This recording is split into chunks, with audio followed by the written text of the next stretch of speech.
And I was like, I don't want to stay home. Like, I literally live in a crack house. Like, there is nothing about this place that I want to be in. And I'm like Mm. locked in it. But in a way, it's like when you're in that situation, then you can't run anymore. Like, there's no more distractions, right? Like, you are Yeah. literally like Got to face to face it. face Yeah. with your life. And so I was walking through the city and it was like the middle of the night. There was no one there, like, not even one homeless person on the street. It was like completely deserted. And I walked past the church where MJ had his funeral.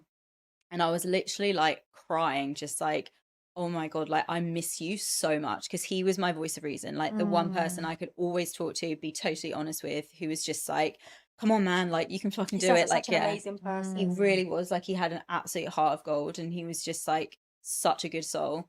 And I was just in front of this church. I just like fell on my knees and I was just like, oh, like I think I was just like crying out for him, like crying out for something, like just like, I don't know what the fuck to do. Like, I miss you so much. I don't know what to do. I'm stuck in this house. Like, I don't know what to do.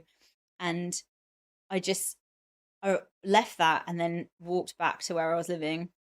And I actually, even now, like when I tell this story, there's like a part of me that's like, yeah, but you were like on crystal meth, so maybe you maybe some of this, but no, like I'm gonna like stick with it. So I went to stopped at a petrol station and I like walked in to the petrol station, like the shop, and there was a person standing like about a meter away from me, right? And he like looked up and I swear to God, it was MJ. Like, it was like he had a hood on and he Mm. looked up and he looked me dead in the eye. And the look was literally, what the fuck are you doing? Like, as in, Mm. like, Wow. come on, like, sort your shit Mhm. out, right? And I Yeah. was just like Mm. looking and I ran because I was so scared. And I Mm. went back to the house He might and have been tripping though, babe. might have been, but but the thing is, right, this is weird as well. And this is when all these synchronicities started happening. So I he used to have a freckle on the end of his nose, and that was the only thing that this person didn't have. And then I like was on my phone, like scrolling through YouTube when I got back, obviously trying to like distract myself from what had been going on. And this video popped up, and it was like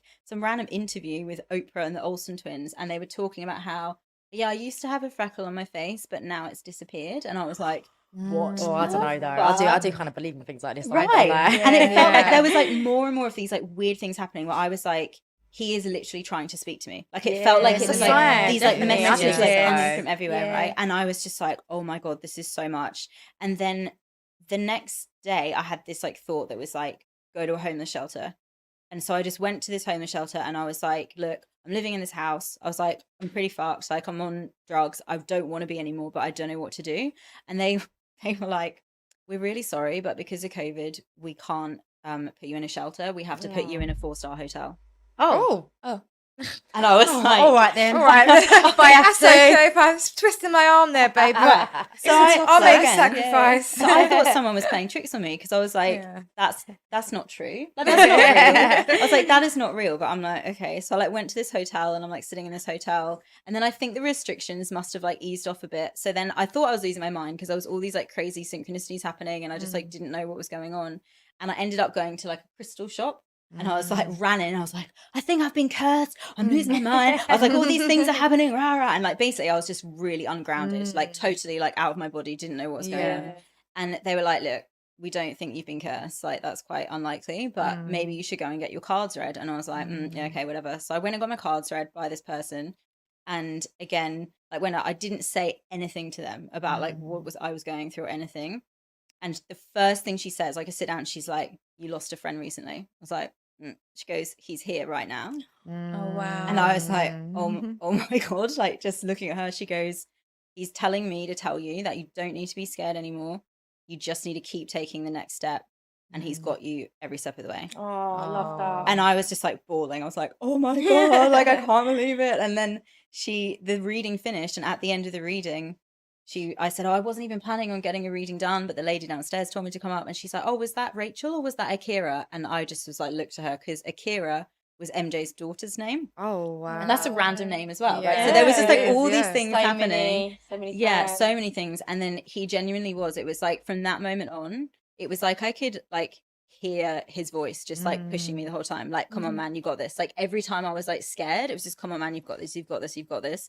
And all these little things just kept happening and doors opening because I was going in the right direction. Yeah. So because of COVID as well, the Australian government were like, hey, if you want, you can take some of your pension money out early. So I took 10 grand out of my pension and used that to get an apartment and get away from like all the shit. Was that And back in the UK or in over there? Australia. Oh, okay. Over So I there. still wasn't quite clean at this point. And then the turning point was like I was just sitting in this apartment.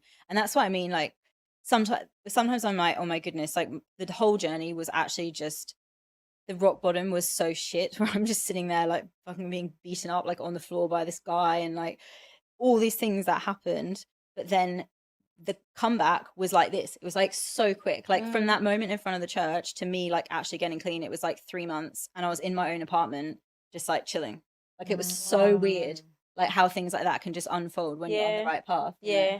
And you wasn't around any them people either. You was by yourself. That's what You you took yourself out of that environment. Yeah, you took yourself out of it. Yeah. So okay, so cool. The life coaching then. So how did that come about? We'll go on to that. So I think when I was getting clean, one of the things that I like really noticed when I was in that apartment by myself, there's like no other distractions around me, was like, wow, Charlotte, you are such a bitch to yourself. It was like all the time, like the voice in my head was like,